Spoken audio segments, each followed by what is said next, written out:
It's good to be here at this stage and a veteran team, get back to trying to win some games and trying to win a championship. So it's fun to be here. I always felt like the Bay, and I got a lot of love here. I always felt like it was one of my homes, just with Steph being here for so long, so it's good to be here.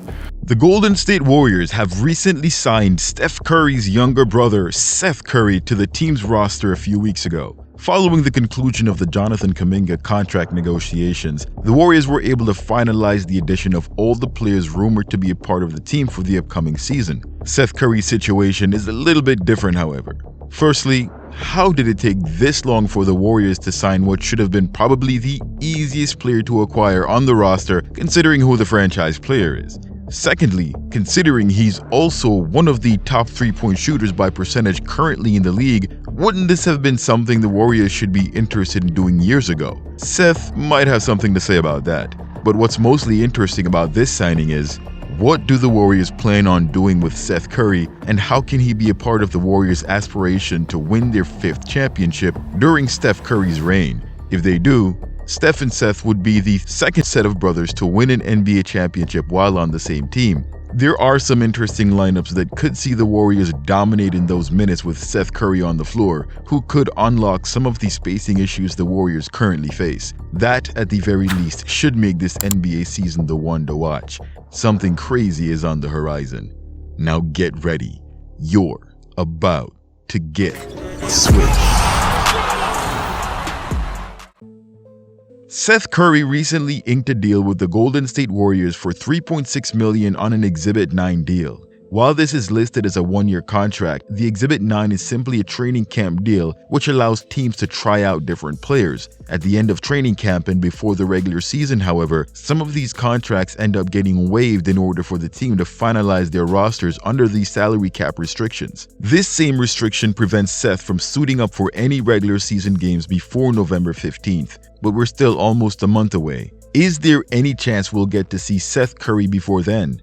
That is unlikely. The Warriors have just played against the LA Clippers. Seth will have to be waived prior to the start of the regular season and then reacquired later on down the road. So what was the deal with signing him beforehand if they were going to waive him anyway? The Warriors wanted to get him in to work with the team as quickly as possible. With Seth joining the training camp roster, it gave him time to get acclimated with the rest of the team and show Seth the team's intentions. While he hasn't been cleared to play in any of their preseason games due to a lack of prep and conditioning, not injury, he has been listed as day-to-day, so the team is likely just being cautious about putting him on the floor before he's ready. I'm also expecting that despite not being signed, he'll likely be in the Warriors facility working up until his call-up in less than a month.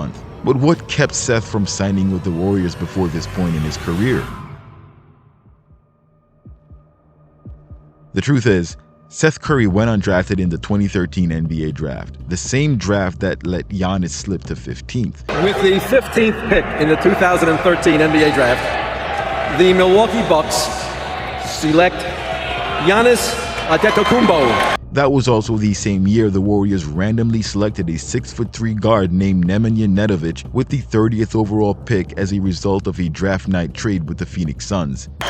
With the 30th pick in the 2013 NBA draft, the Phoenix Suns select Nemanja Nedovic. Interestingly as well, this was the last player that David Stern announced before retiring as commissioner of the NBA. Nedovic lasted a year in the NBA after mostly playing on the Santa Cruz Warriors. Seth Curry, on the other hand, who had gone undrafted, played 6 games in the preseason that year before the Warriors waived him. Even though he was Steph Curry's younger brother, there was no impetus to keep him.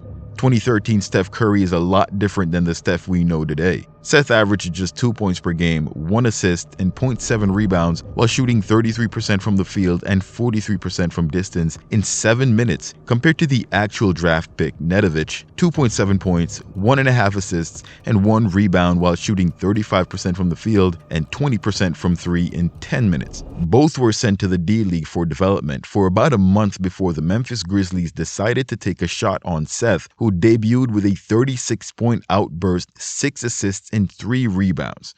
They signed him on December 24, 2013, and just as he made his debut in early January, they also waived him. He continued to bounce around between different D-League teams and NBA teams such as the Suns, Cavaliers, the Erie Bayhawks, and the Santa Cruz Warriors before ending up getting a 2-year guaranteed contract with the Sacramento Kings. After declining his second-year $1 million player option and becoming an unrestricted free agent, he went on to play for the Mavericks, 76ers, Blazers, Nets, and finally the Hornets. After finding some footing in the league, a number of people have questioned why Seth never played for the Warriors. The truth is, Seth has stated repeatedly that he didn't want to play alongside Steph Curry. He was more than welcome to stay with Golden State, however he wanted to get out of his brother's shadow and forge his own path. He's kept up this notion as recently as last year when he was approached by Mike Dunleavy Jr. and Steve Kerr, who clearly have an interest in his ability to space the floor at an elite level.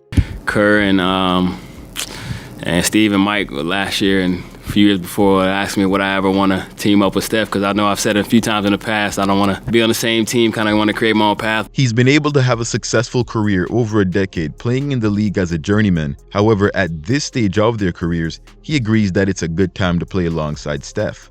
So now that he's with the Warriors, what can they expect from him? Seth is described as an undersized 2-guard. Had he been closer to 6'6" or 6'7", he'd be a much better defender and able to get a higher volume of much better quality shots from the perimeter. At only 6'2", this puts him in a small niche of players that end up coming off the bench and providing floor spacing for second units. Since he's not a high-level scorer, I'm not expecting the Warriors to use him as a scoring punch, although in Steve Kerr's offense, this could actually be the case. It really depends on who the Warriors plan on having on their second unit. Undoubtedly, there are a number of guys to compete against, with the first being Buddy Hield. Hield's performance in the preseason has left a lot to be desired. This might be the easiest spot to take. This could give the Warriors a second unit backcourt of Pods and Seth, with Jonathan Kuminga's facilitating taking a next level leap. Giving him players like Seth Curry, Will Richard, and Quentin Post could really make that second unit dangerous. The Warriors have struggled to find a primary ball handler for that unit. However, that could change this season. Now keep in mind we're talking about the post-Seth Curry signing in November. Prior to that, we also have an injury to Moses Moody. I'm expecting Kerr to play Pod starting next to Curry, however he could put Jonathan Kuminga into the starting lineup while moving Jimmy to the 2. On paper, it doesn't look like much shooting, but he has mentioned he wanted to see lineups with Kuminga, Draymond, and Jimmy. There's no better complementary 2 players to see in this lineup than Curry and Horford. If this lineup ends up being successful, then I expect him to ride that wave till it collapses. If not, Moody's return will likely see him return to the starting lineup, giving us that second unit I mentioned earlier. The good thing about Seth Curry's shooting is that he's got great shot selection and can make them off the catch or off the dribble. The most successful sets will see him either coming off screens for a pull-up in a pick and roll, getting open looks in the corner or at the wing on a drive and kick by Kuminga, or being the recipient of a wide open 3 on a scrambled defense. While he's been on enough teams that prioritize taking threes, they're not quite like the Warriors. For one, the motion offense is going to give him plenty of open looks he never got anywhere else just by design. The Warriors' outside-in offense prioritizes his shots over a player getting to the basket. At such a high percentage, there's no reason for him to not shoot it whenever he gets a shot. His addition to the Warriors' bench is going to open up the floor for JK and provide additional shooting options the Warriors desperately need. The great thing about Seth is that his shooting is very consistent and reliable. While he hasn't shot it at high volume, the Warriors might force that change for the 35-year-old. And lastly, how about Seth next to Steph? His size and shortcomings as a defender make it an unideal fit. His shooting and floor spacing make it second next to a player like Klay. But what would have to happen for the Warriors to make this work? It depends on game planning for specific teams. The primary role of the guy that plays next to Curry has been to defend the point of attack. This is what was so good about having Klay Thompson. Without that defender at the 2, who will guard the opposing team's first or second options? Both Moody and JK can be the team's POA. However, that now leaves Seth Curry to guard the 3, a forward or a non-scoring point guard. The thing is, in today's NBA, there aren't many of those starting on any roster. Even if you want to consider Halliburton, he's still capable of being a dangerous perimeter threat.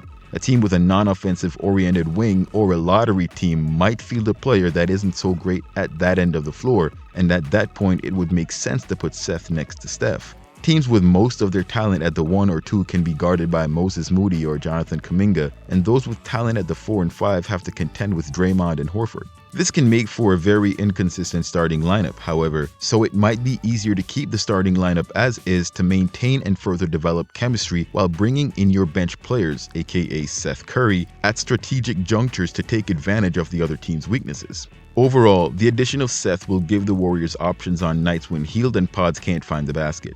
The floor spacing will be immaculate, and that alone is a huge addition to a team that has guys like Jimmy and JK who thrive in the paint or with kicking out to the open man. By the way, thank you guys for 50,000 subscribers. This has been an amazing journey over the last 5 years. Let's hope for another 50,000 and at least another 5 years of this community. You guys are all amazing, and I'm extremely grateful to have you here. Thank you again. Take care, y'all. Let me know if you agree with my assessment on Seth Curry. What role would you like to see him play, and what would be your favorite lineup to see him on the floor with? Post your thoughts in the comments below. Thanks for watching. Till next time.